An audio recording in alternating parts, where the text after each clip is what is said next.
So in that case, is if anyone need it, you can I can share it. Oh.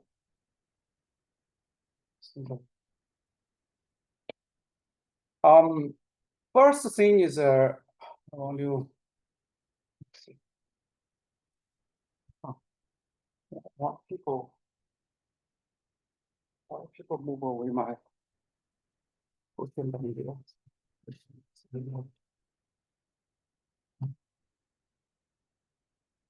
Okay, maybe then.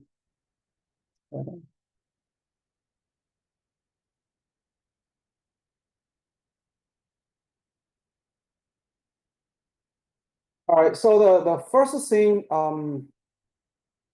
want to say is there was I just realized the project number 1 there was actually this actually cannot be done using the within the things we have in the past. So the main thing is so the job is still the same. Oh, I haven't shared it.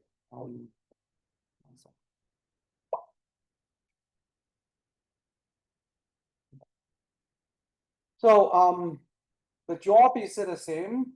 The only change I made now is use the CIC only one script and one Slurm file are allowed. So you need to submit one script and one Slurm file. But now I realize is when I gave out the assignment in previous years, up to this point, I already covered MPI for Pi. Okay, so you can actually place a blocker between the mapper and the reducer. So then in that case, you only need one Slurm file to run the job.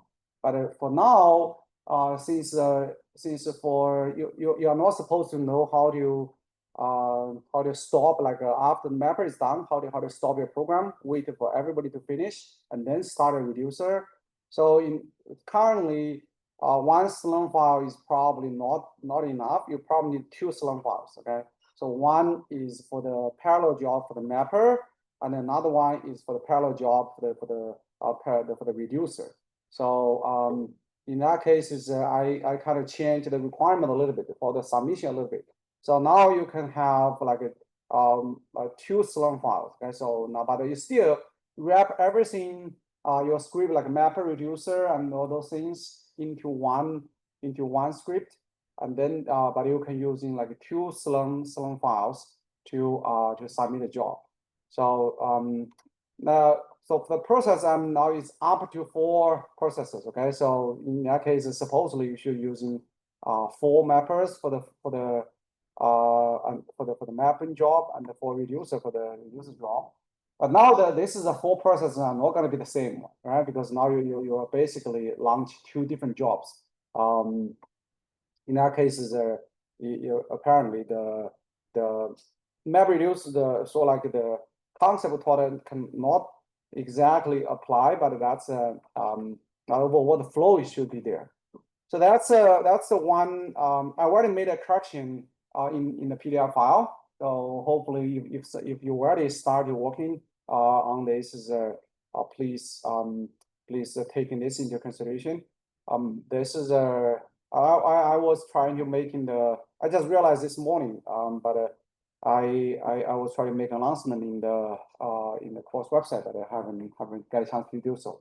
So I'll make an announcement like after class.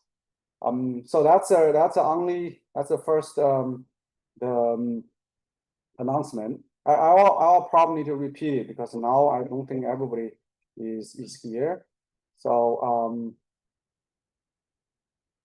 so there was a question regarding see what I have out. I was getting dual mobility after every command, like opening folders, remaining files. This is not behavior.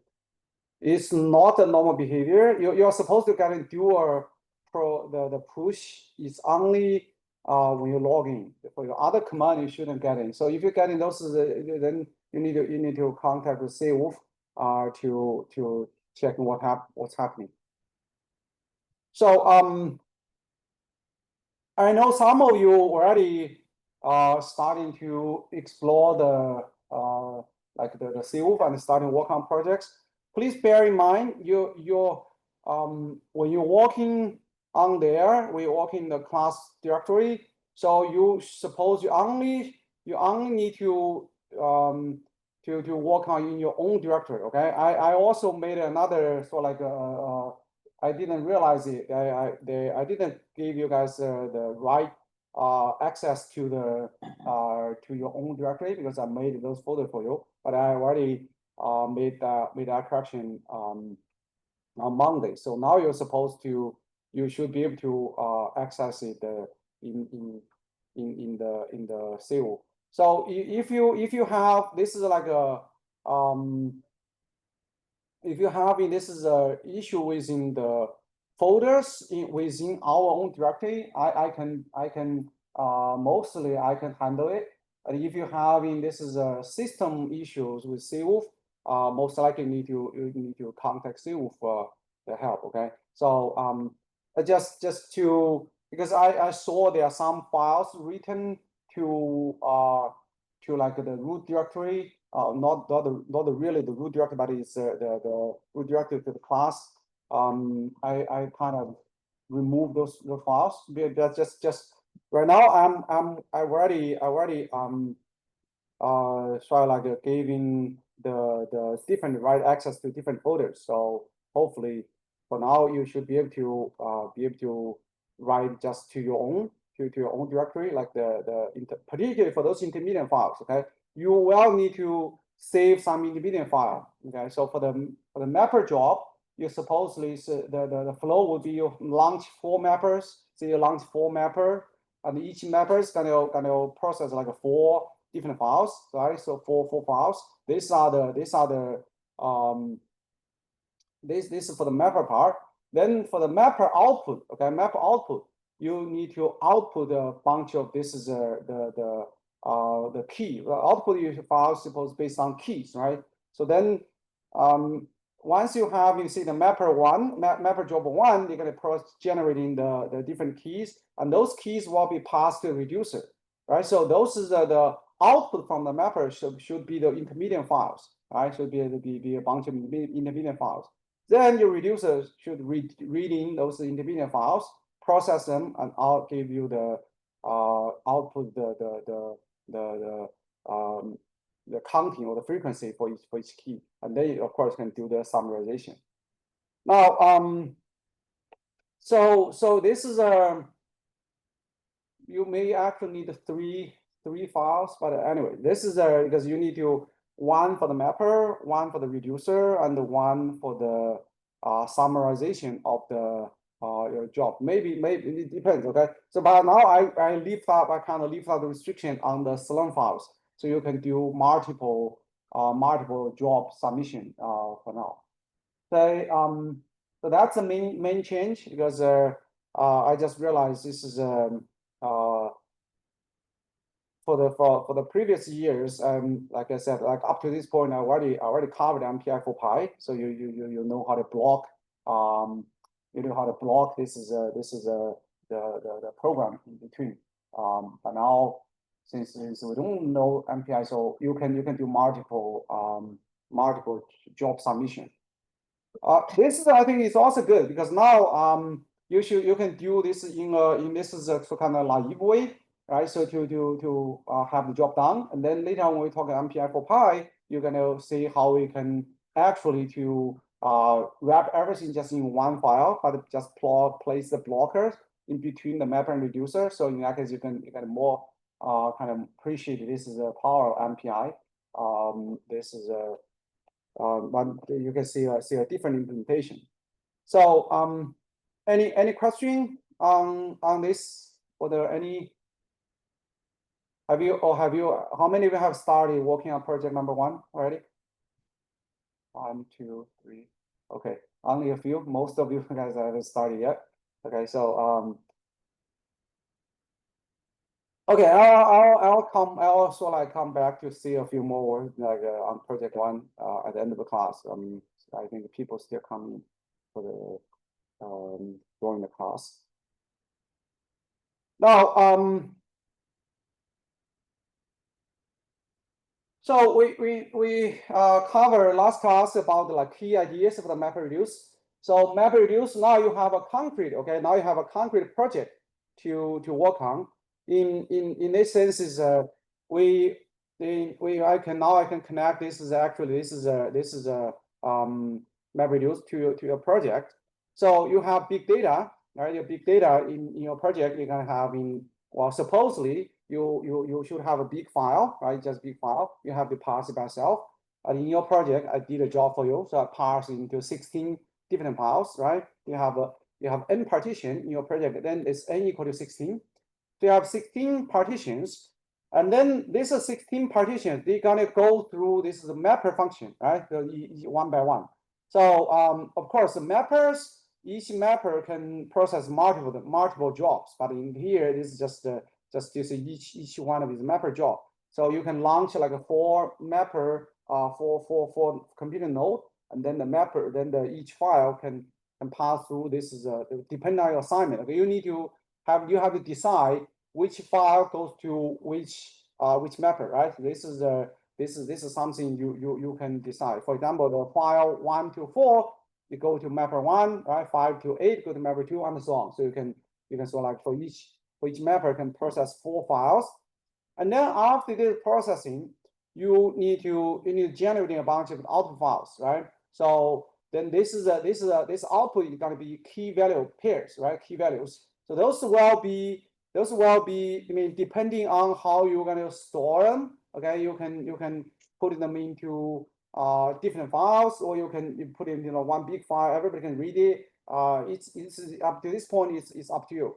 For the most economic way would be you generating this file based on keys, right? So each mapper is going to generate in roughly, okay, for each partition you should generate like 100 different, supposedly should generate 100 different intermediate files, because right, so you can see for the one key you're gonna mapper 1 key 1, that's a file. Mapper 1 key 2, that's another file, right? So you can have mapper 1 up to key 100.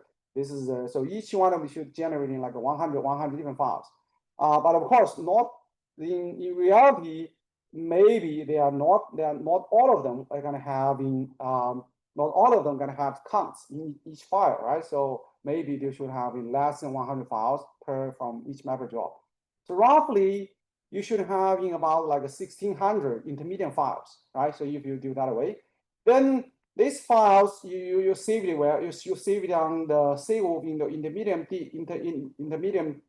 this file into the directory. Then we don't really have in this is shuffling in there, because save just have one discrete file system, right? So you can basically every node you can access them. So in this case, we don't really can like do the detailed controlling on like which one is local, which one is remote. So this is we just give into the your file, basically just save it to the discrete file system, right? Which to you is just to the hard disk. So then the reducer, your reducer should be able to read from this individual file based on like which keys, right? Which keys you given. Say reducer 1, you're going to process key from 1 to 25. Okay, so then for those ones end up within key 1 up to key 25, no matter which mapper it come from, it should all go to your reducer 1, right? So your reducer 1, the input file roughly should be about like 100, right? Because you have 4 mappers, and each mapper is going to generate in the key 1 to 25. So 25 times 4, you should have like 100 files reading into here, and process them. Your reducer 1 is going to give you output is frequency from key 1 to 25, give you frequency, and the reducer 2 and the reducer 4 do the same thing. Okay, so that's roughly this is roughly what you should do. Okay, in the project number 1, there's I kind of already told you the whole flow for the project number 1. The reason is because I really want to just for the first project, the main purpose, the main goal is to practice, okay, to getting this whole thing running.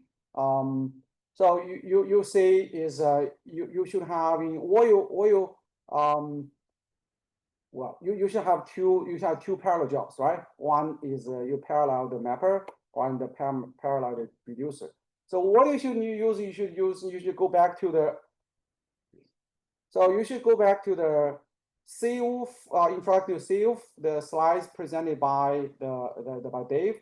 So in his slides, he talked about how to submit Slurm job, right? You should have a parallel the implementation. So that's what you can to run this is run this parallel job. Okay, so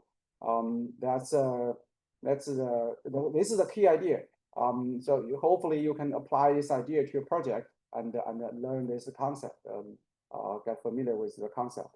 Later on, you're gonna get in like a more complicated the applications, but the first thing is to get for some like probably for most of you, this is gonna be your first parallel jobs ever running on HPC. So like I said, I'm always kind of nervous about that because just like login, I know some of you have login issue, but once you log in once, you're gonna have no problem at all. But the first time is always hard. Okay, so I'm kind of like if you can run the first parallel jobs, then I think later on you're gonna be more it will be easier to the harder projects. Okay, so any question on this? Or any question on the on what I described for the how to apply this as a MapReduce framework to your projects?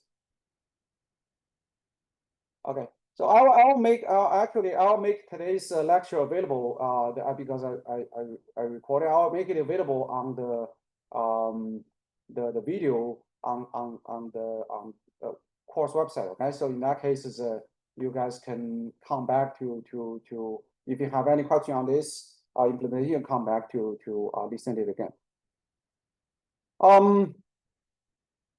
So this is basically summarize what I just described in the previous slides. Now the execution flow you have in input mapper partition, right? You do the shuffle and sorting, reduce and output. So that's this is also good. Now mapper phase, reducer phase, I think we cover up to here. For the map reduce data flow,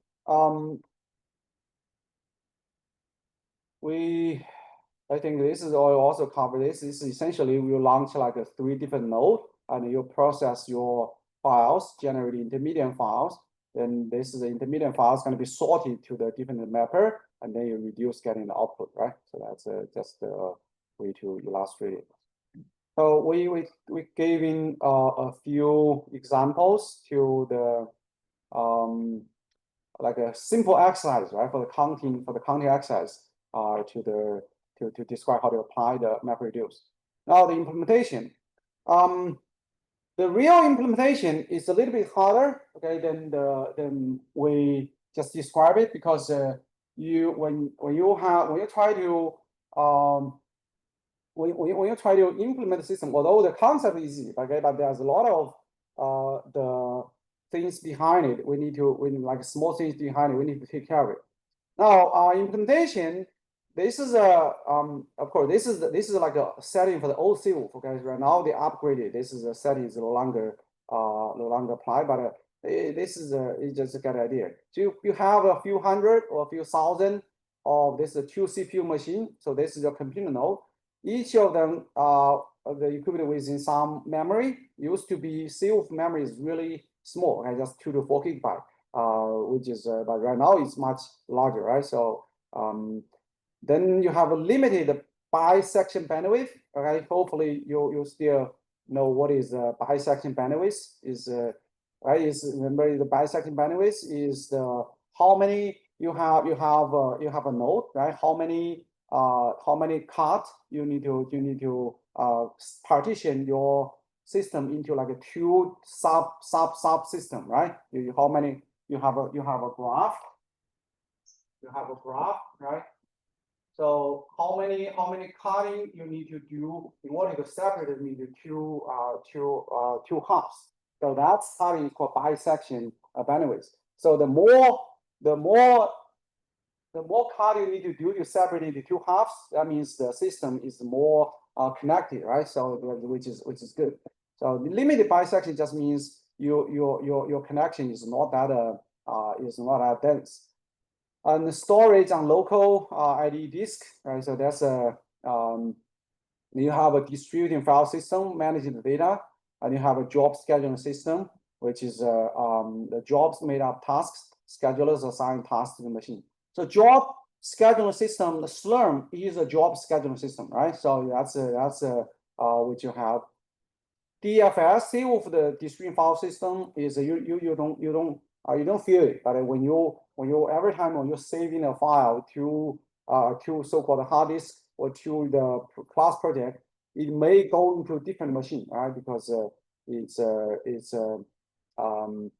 is although you say it as just like one big file system, but actually behind is the handling data is using this DFS. So conceptually, this is how the job is done. Suppose you want to run a simple job like grep, right? So this is just to match the pattern. I hope you guys are familiar with the grep. This is the job. So grep, this is it's just to given a certain like the string patterns, you try to find it in a bunch of the files. So then you submit this job. Like say if you're using the MapReduce, what it does, you have in this so-called job tracker. The job tracker is, say, input files is there are many of them, right? So you have like thousands or the billions, billions of the files in your system. You try to find which file contains the keyword you want to search. So the job tracker basically breaks input file into key chunks, right? In this cases, we in the case of like 6, and assign the work to the task tracker. So this is where you're sitting on, right? You're sitting on in this terminal, what you call the gateway, and then you submit a job to the job tracker, right? To the master node.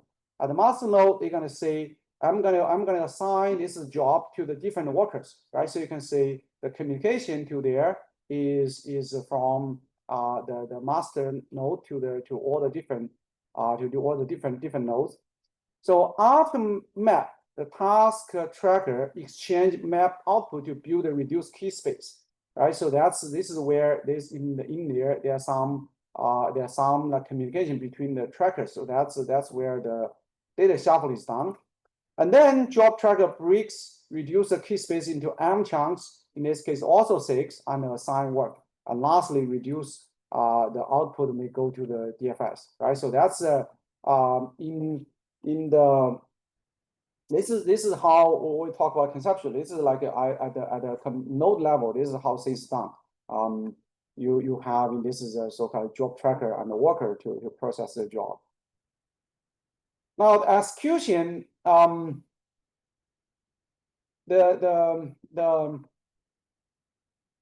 this is the same thing, right? So you have in this input goes to the mapper, and then you generate the intermediate, the key value pairs, and the key value pairs you're gonna group by keys, solve it, right? Group by keys, and this is the key, each key within the value attached to that key is gonna be passed through to each reducer and generate output.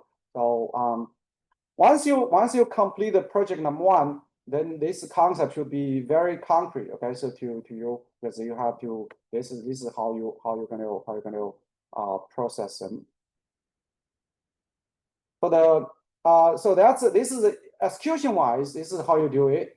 In the parallel execution, parallel execution, of course, when what you do is just to break the jobs into different parts, right? You just have to this is like a you can do this is in one execution, but you can also break them into like a small execution part, and then go through them. The different reducer, mapper and reducer, parallel those jobs.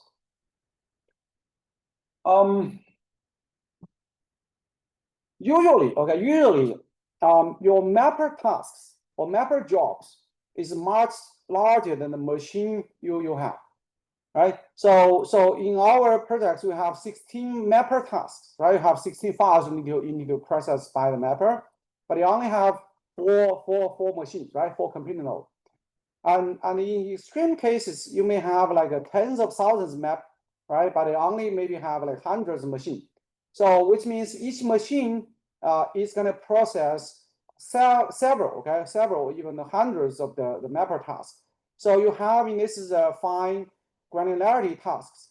So that's the reason you want to having a lot of mappers. This is because you want to break each mapper task to be small enough, okay, to be small enough. That's when this one mapper job is failed, or cannot be processed, then the recover time is small. Okay, you don't want to having like a 1 gigabyte file or like one 10 gigabyte file. It spend like 1 hour to pass it. Then if something some error happened, this job failed, you need to like 1 hour to recover it, right?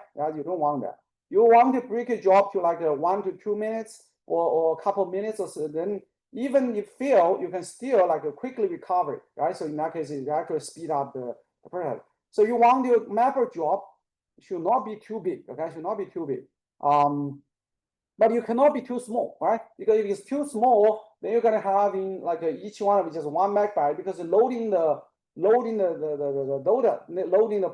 program is also takes time, right? So in that case, you don't want your job to be too big or too small. You just want to be like kind of in the right size for the each mapper to process. In the case when the field, you can quickly recover it. So usually the size will be in like about 100 megabyte of space. Okay, so typically you can do like the common or the popular choice would be 64 megabyte or 128 megabyte. So you kind of like around like 100 megabyte cases. That's what typically is people choose it. But of course, it also depends on application, right? This is just like a popular choice. But if your task is really complicated, maybe you should break it even smaller, like a 32 gigabyte or 16 meg or 13 megabyte or 16 megabyte. But usually the data is not that big. So it can be pipeline shuffling with mapper execution, better dynamic loading balance. We talk about dynamic loading balance, right? That's when your job failed, you may be caused by some issue you want to, or some job like finish some mapper can finish like early, right? You assign like 50 to each one of them, but some mapper their job is just easy, right? So for example, maybe the one mapper job, they're only for counting the numbers, we only have ones, okay? They're all one, just by chance, they have number 1 in there. They have less key. So in that case, the job is going to finish faster. So in that case, if you have dynamic load balancing, then your master node can actually reassign some job to the quicker mapper. So for example, in here, you may have like 200,000 map tasks and 5,000 reduced tasks, right? Running on about 2,000 machines. In that case, each machine you're gonna have about like 100, right? 100 jobs in there. We kind of went through this when this graph a little bit in last class, because so this is in terms of time. Okay, in terms of time, this is what happens. It's so first thing you user, you want to launch your map reduce the task, right? So typically you're gonna wait a little bit for the job to start. You do like you get queued. So once the job is assigned, okay, so you're gonna have you're gonna have a master node, which is you're gonna control the tasks, which machine is gonna work on which portion of data. So say you have 2 workers, worker 1 and worker 2. The worker 1 being assigned to the mapper 1, mapper 3, and the worker 2 be the mapper 2, right? This task. So once it's assigned, as soon as this is a mapper 1, like 1 map task job is done, then it's gonna start into writing the reads to the disk or giving to the reducer. So reads in here 1.1. This means once you have in this the mapper is done. So this is, I think the first one means the reducer one, getting the data from mapper task one. Okay, so reducer one is getting the all the mapper one output from here. So that's all the reads, but of course it may contain like all the keys, right? This means reducer two is also receiving the results from mapper one, and then when this is done, then the mapper reducer one receive the data very fast before even mapper three is finished. So in this case, is you're gonna have in for the reducer one, once the mapper three is finished, you're starting to receive the mapper three results, right? When the mapper two is finished, you're gonna receive in the job the results from mapper two. Now, but for the reducer number two, it's getting from the mapper one, it take a long time, right? That's the communication take a long time.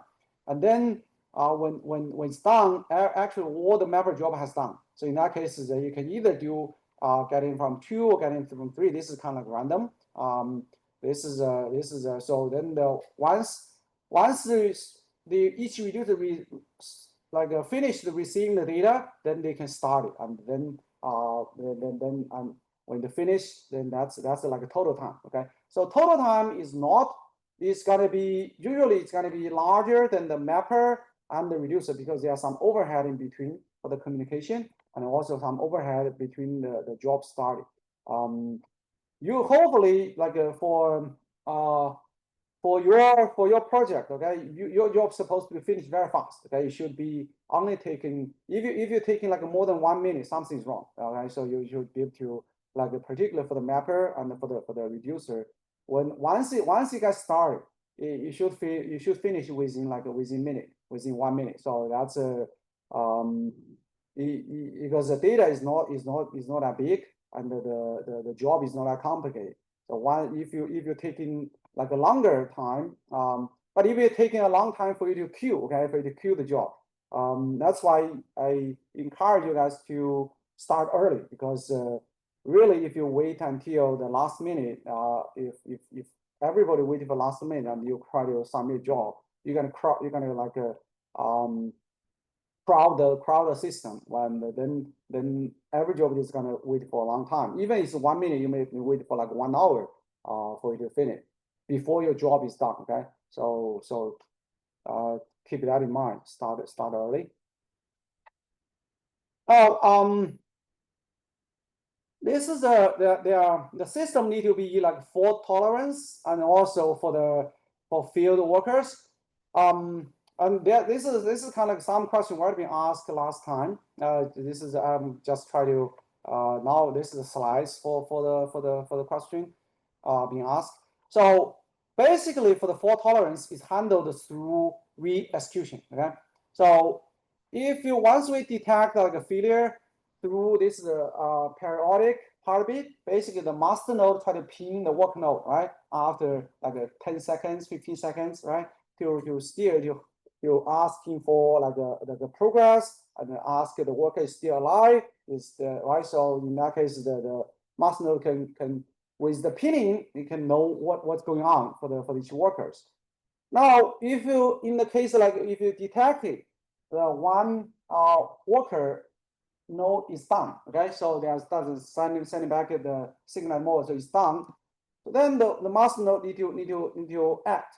So the action need to do is going to re-execute all the completed plus the in progress mapper task on the field workers. Okay, so you have to re-execute all the worker and the in progress mapper task on the field workers. So the question is why? All right, so the reason is once the mapper, well, I'm talking about like in the Hadoop system, okay? So once the mapper is done, all the results are saved on the local disk, okay? Because then the shuffling they haven't done yet, okay? So all the results are saved on the local hard disk locally, So in that case, if the work is done, then all the results saved in the locally is done. Okay, so that's why even if the mapper job is completed for the mapper, but still you have to redo it again. In the self, if you save, if for the mapper job, if after you're done, you didn't save locally, but instead you save into the distributed file system, right? So then that means it's already backed up. So if the mapper job is done, you only need to re-execute the in progress the mapper task. But this is pro and cons, right? Because you save locally, it's going to be faster because if you try to save it to the distributed file system, it's taking time, right? It's going to be because the failure is still a rare event, relatively speaking. So in that case, if you save locally, overall is still is more economic. But you only need it for the mapper, you have to re-execute all the complete and in progress the task. But if the reducer task is done, okay, is done, you only need to re-execute in progress reducer task. All right. The reason is because for the reducer task, its output is not locally, it's actually output to the distributed file system. Okay. So in that case, is if it's a reducer is done, its result is already broadcast, or it's already in the distributed file system, so you don't need to redo it again. So the task completion committed through the master. So every time when the task is done, you have to the master node is gonna take in is gonna record it. Okay, so who does what job and what process and the so that's all the job is. This is so-called master node. It will take the so like they have to record those things. This system has to be very robust. In the cases where you may lost you totally there's like 1,800 machines in the class containing like 1,800 machines and 1,600 of them. Okay, so it's almost like a 6. This is like a 8 out of 9. Right, 8 out of 9 is almost 90% of the machine is gone or failed, but still the job can finish okay. Okay, so that means this is semantics in presence of the failure. This is if you have a system. Okay, if you have a system robust enough, then even you have 90% of the node is done. This is 90% node is done is not just like single machine, probably like a power outage, right? You like for the whole rack, the power is gone. Okay, someone you don't know what happened. Someone may trip on the plug in, and then just the whole rack is gone.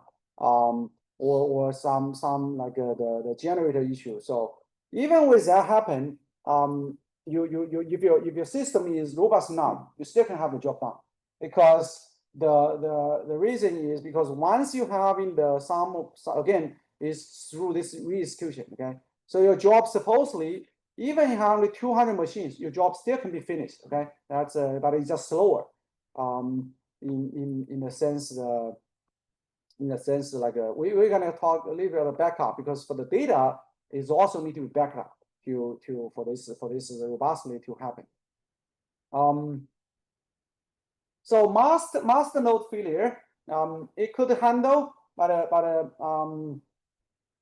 master node typically we consider is it's the chance is very rare, and even for that we also gonna in a second we're going to talk about the Hadoop system. In Hadoop, they also have a master node backup. Okay, but it's just one of them. It's not like it's like all of them. There are some refinement for the job. You want to also have some redundant execution. The slower workers can significantly delay the completion time. So the job consuming the source on depending on, because when you run job on the cluster, say one mapper task on the class node number 1, usually you are not the only user on that machine. Okay, somebody else may also use that machine. They are being assigned because it has multiple CPU, multiple cores. So if the other people's job is consuming a lot of RAM, say the RAM in that machine, that means your job is going to be slow. Okay, so in that case, there will be some workers who will be slower than others, not just because the job itself, complexity itself, but because you're sharing resources with other people, and then you make it slow. So you always keep in mind, when you are working on this is HPC, you are not the only user on the machine. You are sharing resources with other people. That's why you also need to be mindful. Don't take too much resources, okay, from the machine. You need to, like, for your job, you need to request like how much memory you want to use, right? How much node you want to use. Usually you just request what you need, okay? You just request what you need. If you over requesting, you will be granted, but then you are kind of consuming too much resource. For example, your job may only need a 1 GB RAM, right? So in all cases, like for the mapper, each file is only like a 6 MB. So 1 GB RAM is more than enough.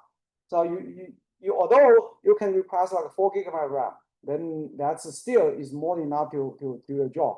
But that means if you more resource you could request, that means other people, less resource for other people to use. Okay, so keep that in mind. You just request what you need. This is called being a good citizen, right, in the HPC community. Also, you have the bad disk or the soft error transfer data, and also this is slow. Weird thing like the processor cache disabled. I mean, yeah, all sorts of things. Okay, you can cause some worker node being slower than others. So in that case, the solution will be near the end phase. Okay, near end phase, you want to store backup tasks. Then you want to say you detect the master node is keep pinning the worker node. You know some node is taking longer time than average, than longer time than expected. Then you want to store, this is another backup task, okay? You can run for the same data, you can run like a two mapper task, different machine. Then whichever finish first wins, okay? So once you have this is another, you have two, say to the end of the phases, you can have in like several mapper. The machine could be available, right? Is they are for more jobs.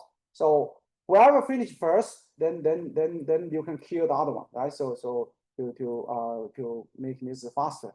So just by this is like a simple trick. This can dramatically shorten the job completion time, okay? Because again, the job finish time is determined by the slowest machine, okay? Not that fast, it's the slowest machine. So if you can boost up the lower bound, right? You can boost up the performance of the slowest job, then you can increase your overall finish time significantly. There are other requirements like a locality optimization.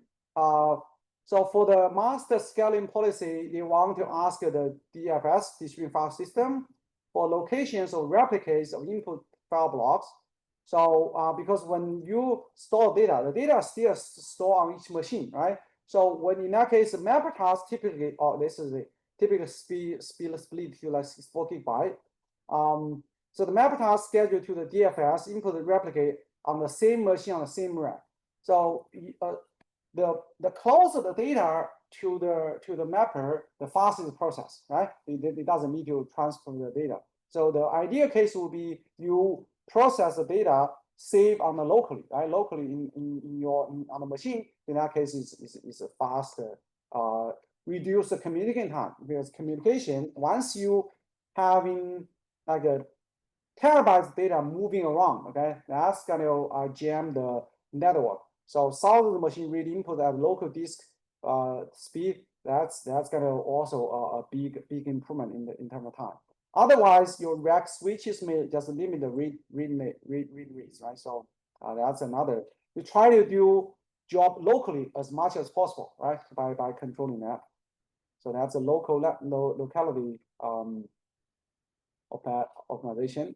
Then the some refinement means skipping bad records.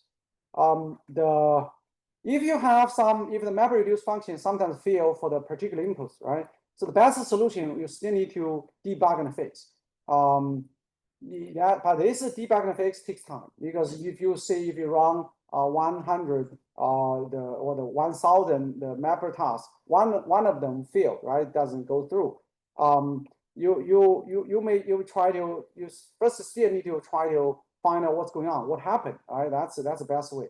But it may not always possible, because if you are data reading from like a third-party source library, even okay, even know there are some error in the data, you cannot really fix it. So in some cases, the best time would be you may just skip in the bad record, right? So then on segmentation forwarding, you send UDP packet to master node from signal handler, including sequence number of record being processed. So basically you want to recording the failure.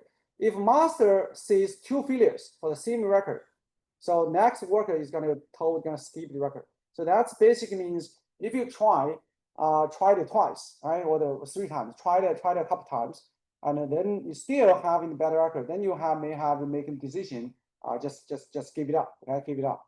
Again, like I said last time, even you can even you have like a say your job is your process like a 10 terabyte data, right? So one mapper job you see is 16 megabyte data. So one of them is this is very small fraction of the total data. So even sometimes you skip like one or few this data point, is probably not going to affect in the overall the conclusion or in overall reference, right, from the data. So in that case is we have to be flexible, or otherwise if your goal is like 100% completion, that's a different story. But if your goal is try to extract information, sometimes we have to give up some of the data and try to in exchange of like a faster completion and also have a job done, right? So that's this is some other requirement. So the MapReduce is a programming model, like I mentioned at the beginning. So we need to determine if the problem is parallelizable and solvable using MapReduce, right? So the question you want to ask is the data warm? Well, basically, that means write once and read many. And it's a large data without dependency. If you have data is in this case, is probably good for the MapReduce.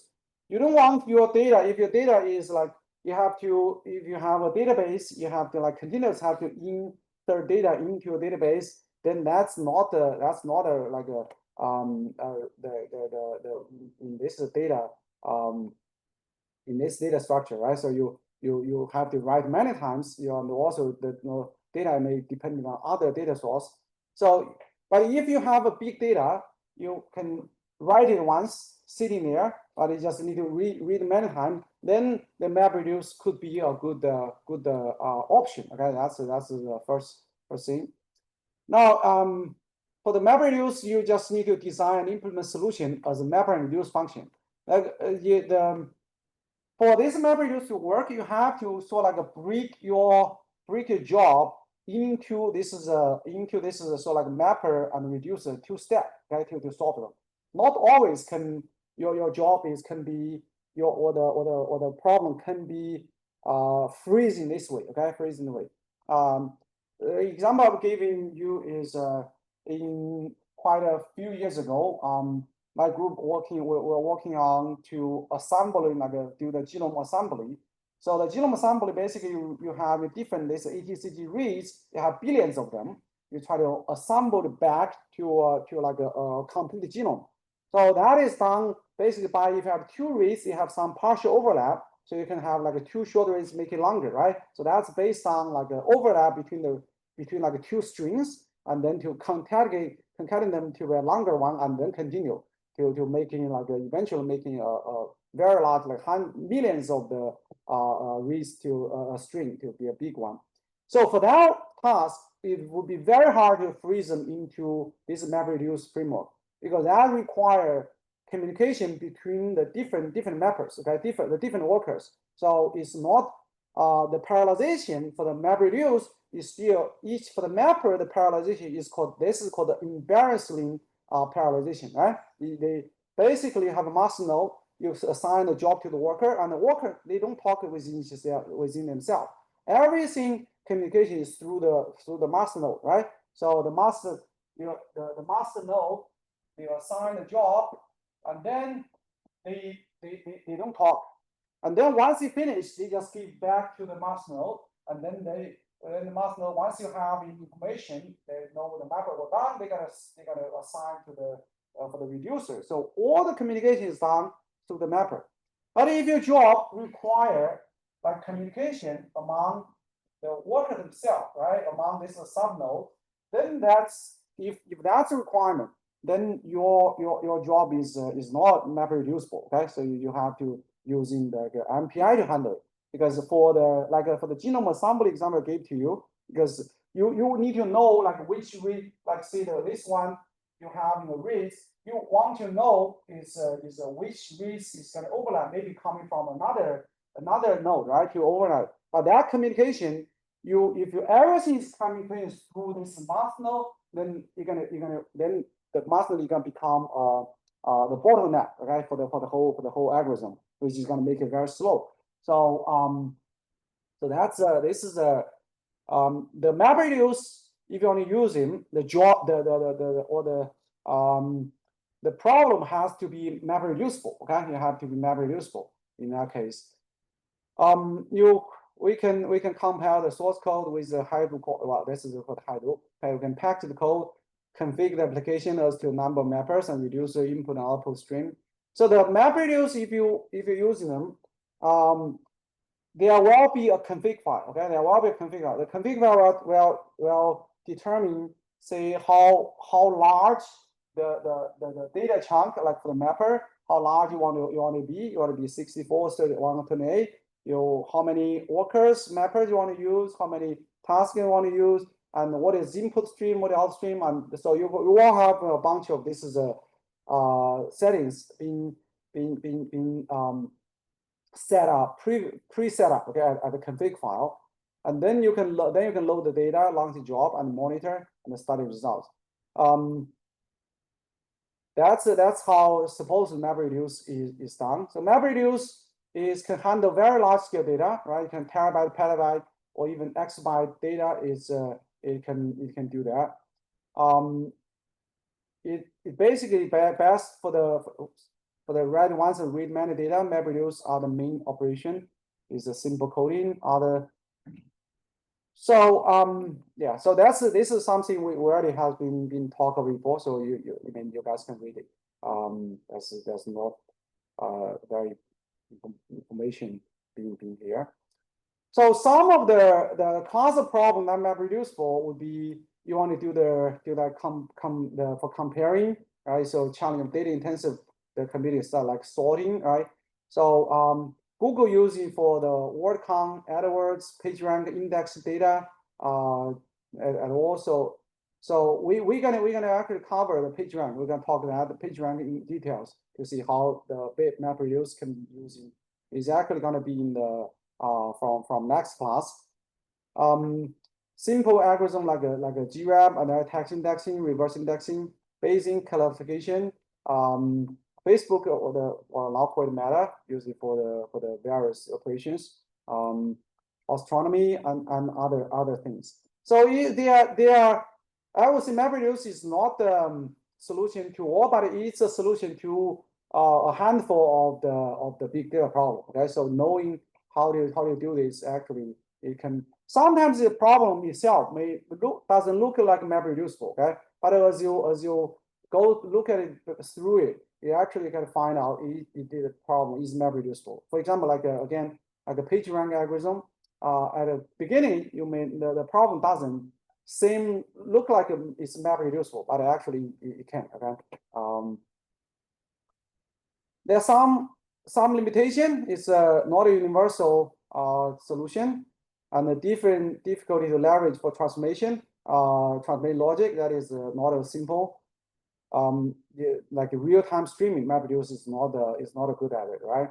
A graph process is also not good at for MapReduce.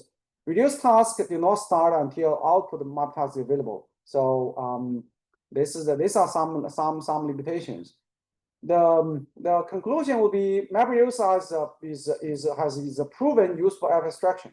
So it's a useful concept. Okay, people use it in the real world. So it's a good thing to at least to know. And so MapReduce tasks automatically get restarted when they fail. Greatly simplify large scale computation and those things. Some more discussion would be depending on distributed file system. Okay, so these are just some actual points for you to read on. Now, I want to spend a little bit time, maybe like 15 minutes, just a little bit time to talk about the Hadoop. This Hadoop is a system. It's kind of like the system to execute the MapReduce, like the most popular system to execute Hadoop. Now, the system support for the MapReduce, you have 3 layers, right? Sitting on the bottom is you need to have a distributed file system, right? You have a Hadoop file system or Google file system.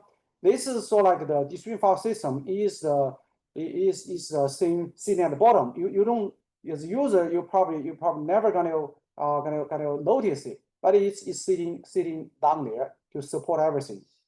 On top of that, you have this MapReduce layer. So MapReduce is gonna handle the data partition at the beginning, handle the data shuffling and the resorting in between the mapper and the reducer, right? So that's it. This is MapReduce layer. Then on top of that, that's where the user app. User can just define the mapper function and the reduce function, can use the MapReduce system. A MapReduce system sitting on top of this distributed file system, right? So that's how the system support for the MapReduce. This is how it works. The most popular would be the so-called Apache Hadoop system. It's an open source software, which itself is written in Java, but now it can support in many different languages. Okay, you can support in the R, can support in Python, can support in C, and many other languages. So it's the most popular distributed computer system in the world. Many applications is built on that. Some component would be having the Hadoop distributed file system, right? It's called HDFS. That's the say this is where this part. You have is Hadoop MapReduce, and you have the Hadoop Yarn. This is called Yarn. This is basically a job scheduling system for the Hadoop. So these are the 3 key components for the Hadoop system to run. This is a website. Okay, this is a website. If anybody is interested, you can explore it. There's a lot more. Okay? There's a lot more in there because they have different projects. They have this is sort of like they have the Spark. They have this is Peak. They have HBase, Hive. This is the Malt. And they are kind of adding quite a bunch of this is the other modules to the Hadoop system. So I would say it's a pretty powerful system, but it's since we don't have the hardware to run it, so that's why I didn't want to spend too much time just talking about things, right? You need to practice, so that's why we changed the MPI based the system. But you have missed. I think you know it's out there.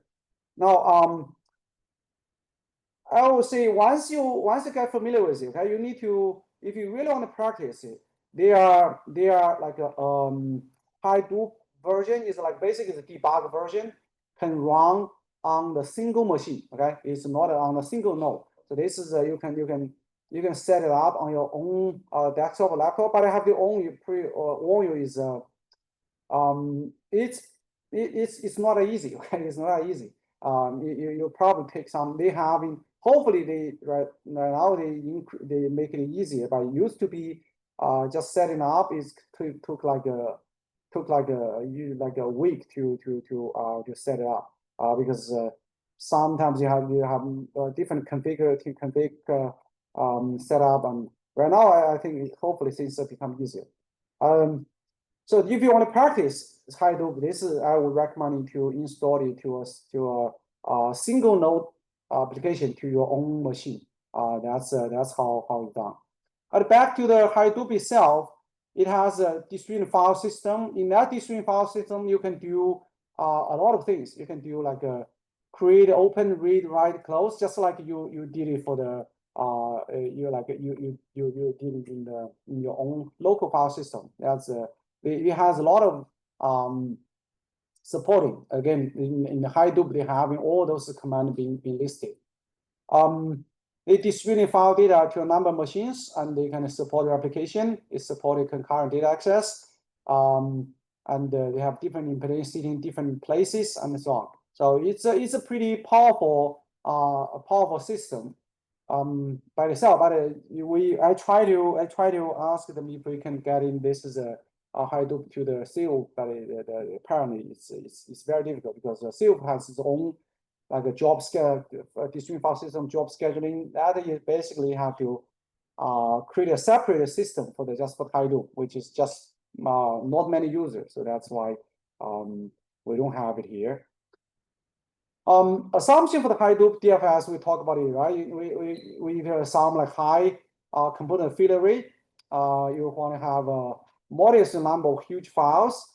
Files are write once, mostly appended to, and they have large streaming rates, high sustainable throughout favor over low latency. These are the the assumption for the Hadoop. For the distributed file system, it has basically using the master slave architecture. You having a master node called name node.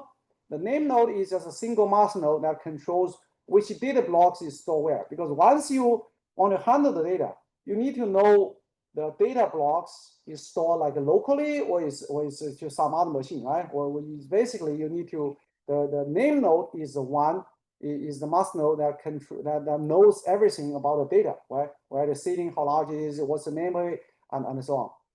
And also this is a name node, right?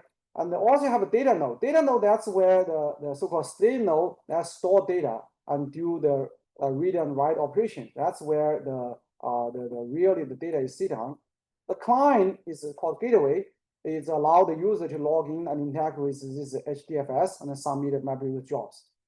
So big data is split into equal size blocks. Each blocks can be stored in different data node. Now, disk failure tolerance is the data is replicated multiple times. Usually it's 3 times. Okay, usually it's 3 times. So if say the files have been split into 128 megabyte blocks, then blocks can replicate across several data nodes. Usually it's 3. Okay, 3 is chosen because you want one copy in the local node, one copy in another node in the same rack, and then one in another node in a different rack. So that's sort of like try to basically prevent if the machine node is down, you can get in the copy from the one in the same rack. If the whole rack is down, you can get it from another rack because it's possible, right? Because once you together, it's easier to have the problem like the rack maybe having the power outage. So that's this is the logic. So typically they have in like 3 copies. Name node stores the metadata, right? Metadata is have the file name, location, etc. And optimized for large files and so on. So this is how you see have 4 files. This is how the data node. You have 4 data nodes. This is how they gotta be stored, right? So then you can see file number 1 have 3 copies, 2 have 3 copies, and so on. So the name node usually you're gonna have a backup, okay, or the second data node. So name node. So once this name node is gone, you're not gonna you can even notice the primary node name node is down. The second node is gonna jump in right away. So you don't even notice it. The client is mainly just interact with the name node, right? So then they got in from the data node. The client, of course, you can access this data through your program as well, right? Now that's a name node. for the MapReduce, you can also have in this is a you're gonna have in through this is a the task. So the MapReduce is also handled through this MapReduce master slave type of the architecture. We have talked about the quite a bit. So essentially, you in down there you should hardware wise it's the same hardware, right? Just compute node. But in the system level or in the conceptually, they actually have two layers, okay? Two different master slave type of the control. One is this is a DString file system layer where you have name node, data node to handle data. One, you have this MapReduce layer. You also have this master slave type of the job, but you having this is also how job tracker. This is the master node to control which job, and also task tracker is where do the real computation, right? So there are actually two systems that can run parallelly on there to make the job done. The major tools on the Hadoop, they have this is like a Peak, Hive, HBase, Maya, the mouth. So you can check them out. I used to there's like a Spark. I used to talk a little bit about Spark, but again I found out it's not that like useful. So I kind of like stop that. Now this is a MapReduce this is a Hadoop installation. If you want to play with this is a Hadoop, okay, you can install on your locally a single machine to play with it. But mostly I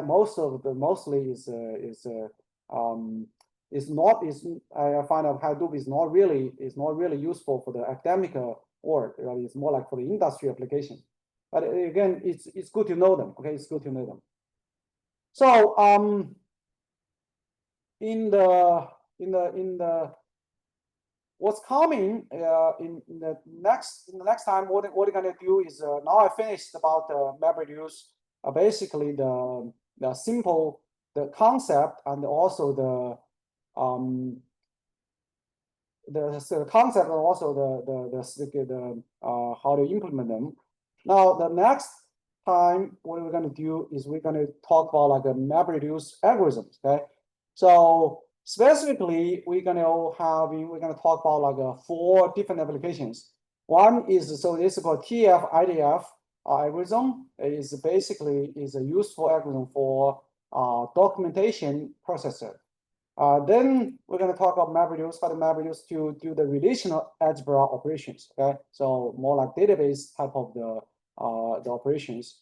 Then after that, we're gonna talk about the matrix multiplication. So how to use MapReduce to perform the matrix multiplication, particularly for the sparse matrix. Okay, sparse matrix, the like multiplication.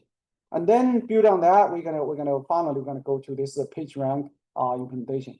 So these are all kind of related because TF-IDF, this is the algorithm which is used for to process like documents, okay, text documents. For Google, what they do, they script a lot of text, different website to their server, and they're building. They need to process this is like this is text document or text file efficiently. So this is the TF-IDF is to use that. Relational algebra operation, this is although it's mainly for database purpose, but this is a relational algebra.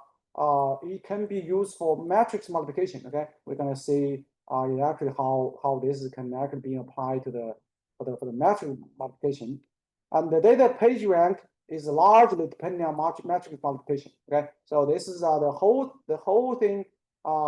We pick up is mainly. At the end is mainly to introduce this is the PageRank algorithm to you. So that's kind of like what it is. Yeah, kind of what's coming. Okay, what's coming. In between, I may need to introduce MPI4Pi. Spend like probably 2 classes to talk about MPI4Pi a little bit, because then the next project for you to do is to implement the PageRank algorithm. Okay, so I will provide you guys like not like a billions of web pages, but like millions level. Okay, I will give you some kind of a link, like at the millions, like maybe 10 million web links. Then you're gonna using this as a PageRank algorithm to rank them to see which ones are actually more important than others, and so on. So, but in order to do that, the implementation we need the MPI for Pi. So I may in between I may spend some time on talk about MPI for Pi. So that's your next project is going to be using MPI for Pi to implement PageRank. Okay, so that's a little bit like a preview. Okay, so lastly, I would just want to, for those of you coming late, I just want to give you a reminder that is for the project number 1. I actually find out well, I actually find out it's probably not, you will not be able to finish the project with my requirement, old requirement. So the current requirement is the problem stay the same, but you only need you just need one script file. Say if you use Python, you just need one Python file, right? You wrap your mapper and reducer into like one script file. But you may need multiple Slurm file to submit jobs. Okay, the reason is because you haven't learned the concept of the blocker yet. Okay, so if you learn the MPI blocker, you can actually block the mapper down. You can place a blocker in between. So wait until all the mapper job is done, then you can start starting the reducer. So for now, since you haven't learned that yet, so then your mapper task, which is a parallel job, is going to be doing one Slurm file. Your reducer job, you probably you do another Slurm job. Okay, so you need to submit twice. So the only change I made here is I'm allowing for multiple Slurm files. Okay, not just then that's only change. Other requirements still the same. Okay, so I guess I can I finished a few minutes earlier today. Any questions, or any question before we end today's class? Any question from on the Zoom? All right, so if no question, then we end up a few minutes today. That's all for today. So in the next week, we're gonna talk about the map reducer algorithm, like a more like a I would say it's a useful application. Okay, you'll probably feel more interested in that way. All right, I'll see you next week.